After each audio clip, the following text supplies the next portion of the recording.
আজ আমরা bank sector নিয়ে একটি কম্প্রিহেন্সিভ ডিসকাশন রাখছি, সাথে আলোচনা করব এই সেক্টরের তিনটি পোটেনশিয়াল স্টক নিয়ে। ক্যাপিটাল মার্কেটে এই সেক্টরটি এখন মার্কেট লিডারের ভূমিকা পালন করছে, সাথে রয়েছে কিছু blue chip stocks. So bank sector is fuelling to drive the market and will have huge opportunity in the coming days. আলোচনাটির শুরুতেই সবাইকে রিকোয়েস্ট করব, ডিসক্লেমার অংশটি আপনারা ভালো করে পড়ে নেবেন। পুঁজিবাজার ঝুঁকিপূর্ণ। আপনার কোনো পার্সোনাল বাই এবং সেলের কারণে আপনি যদি ক্ষতিগ্রস্ত হয়ে থাকেন, সে দায় স্টক অবজার্ভার বহন করবে না। গত সপ্তাহে শেষ কার্যদিবসে ব্যাংক সেক্টরে লেনদেন হয়েছিল প্রায় 225 কোটি টাকা, যেটি ছিল টোটাল মার্কেট টার্নওভারের প্রায় 30%। হিউজ মানি ফ্লো এই সেক্টরে আমরা গত 2 সপ্তাহ ধরে লক্ষ্য করছি। আর যেখানে মানি ফ্লো বেশি, সেখানে সম্ভাবনাও অনেক বেশি। এছাড়াও ব্যাংক সেক্টরের বেশিরভাগ স্টক দীর্ঘ এক যুগেরও বেশি সময় ধরে আন্ডার রেটে অবস্থান করছিল। এখন কনসার্নিং ইস্যু হলো বর্তমানে ডিভেস্টেটিং ফ্লাড, মানুষের ঘরবাড়ি, ফসল, গবাদি পশু, ফিশিং থেকে শুরু করে জনজীবন, মূল্যবান জিনিসপত্র সব কিছু তলিয়ে গেল। ভয়াবহ এক অর্থনৈতিক বিপর্যয় ঘটল বাংলাদেশে। আমরা ধারণা করছি ওভারঅল মার্কেট হয়তো এই কারণে কিছুদিন সাইডওয়ে প্রাইস অ্যাকশন করতে পারে। টেকনিক্যালি যদি ব্যাংক সেক্টরের অবস্থান আমরা দেখি, 19.5 থেকে রিসেন্টলি এই সেক্টরটি রিজেক্ট হওয়ার পর 17 পর্যন্ত নেমে আসলো। এর আগে ব্যাংক সেক্টর নিয়ে আলোচনায় আমরা জানিয়েছিলাম, সেক্টরটি যদি 17.5-এর নিচে কোনো কারণে নেমে যায় তাহলে ইমিডিয়েটলি আবার কামব্যাক করবে। গত সপ্তাহে শেষ কার্যদিবসে ব্যাংক সেক্টর 17 পয়েন্ট থেকে সাপোর্ট নিয়ে ঘুরে দাঁড়িয়েছে এবং দিন শেষে 18 পয়েন্টে ক্লোজ হলো। এখন বর্তমানে বাংলাদেশের অর্থনৈতিক সিচুয়েশন এবং অন্যান্য ইস্যুগুলোর কারণে আমরা ধারণা করছি ব্যাংক সেক্টর হয়তো 17.5 থেকে আপ টু 19.5 এই জোনটিতে কিছুদিন সাইডওয়ে প্রাইস অ্যাকশন করতে পারে। এখন ব্যাংক সেক্টর সাপোর্ট পেয়েছে 17.2, এটি হলো ব্যাংক সেক্টরের জন্য একটি গুরুত্বপূর্ণ সাপোর্ট লাইন, আর স্ট্রং রেজিস্ট্যান্স হলো 19.5-এ।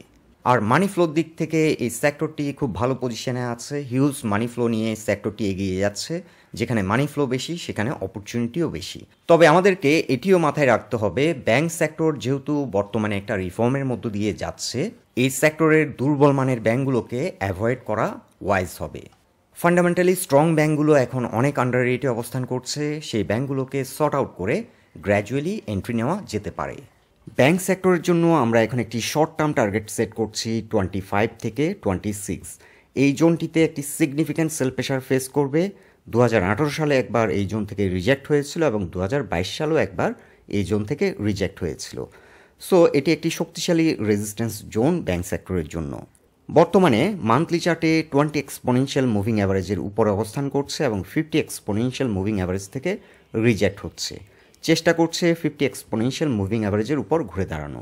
20 এক্সপোনেনশিয়াল মুভিং অ্যাভারেজের সাপোর্ট লাইনটি রয়েছে 17.5।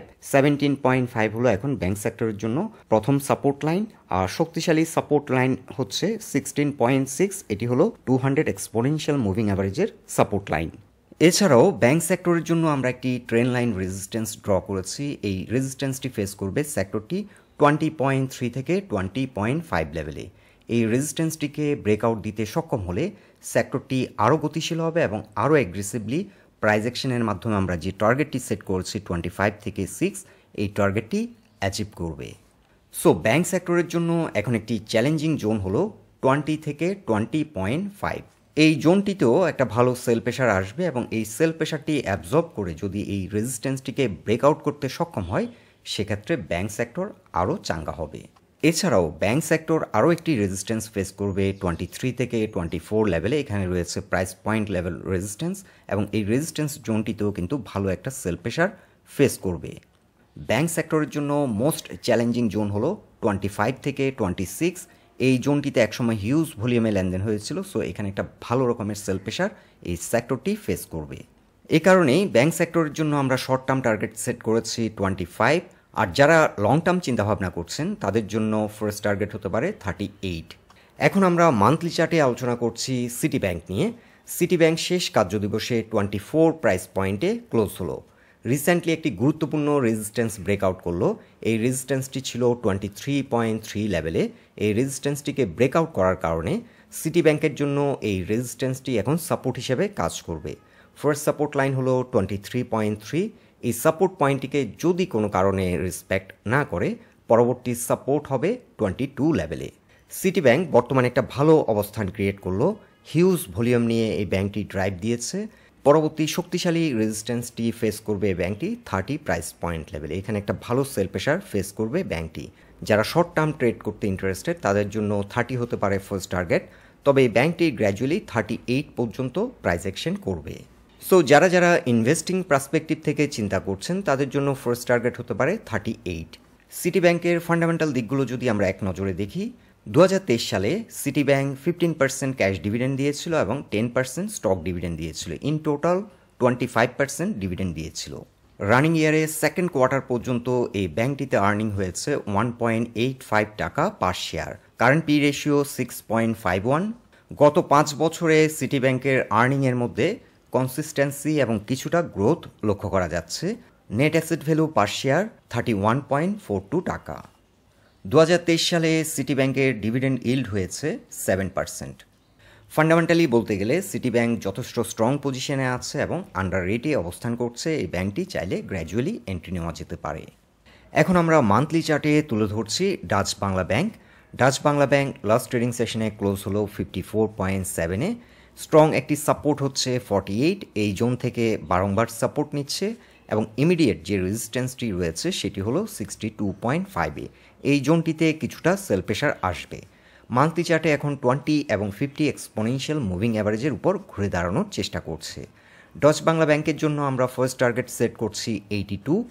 এই জোনটি হবে মোস্ট চ্যালেঞ্জিং ডাচ বাংলা ব্যাংকের জন্য, কারণ এই জোন থেকে একসময় হিউজ ভলিউম নিয়ে রিজেক্ট হয়েছিল। সো 80 থেকে 83 এই জোনটি হবে মোস্ট চ্যালেঞ্জিং একটি জোন ডাচ বাংলা ব্যাংকের জন্য।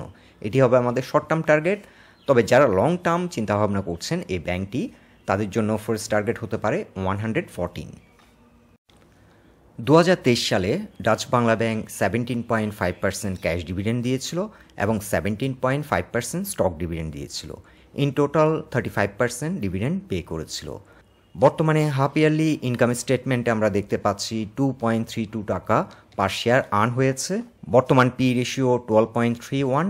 নেট অ্যাসেট ভ্যালু পার শেয়ার হলো 64.41 এবং গত 5 বছরে ওদের আর্নিংয়ের মধ্যে সুন্দর একটা ধারাবাহিকতা আছে এবং কিছুটা গ্রোথ লক্ষ্য করা যাচ্ছে।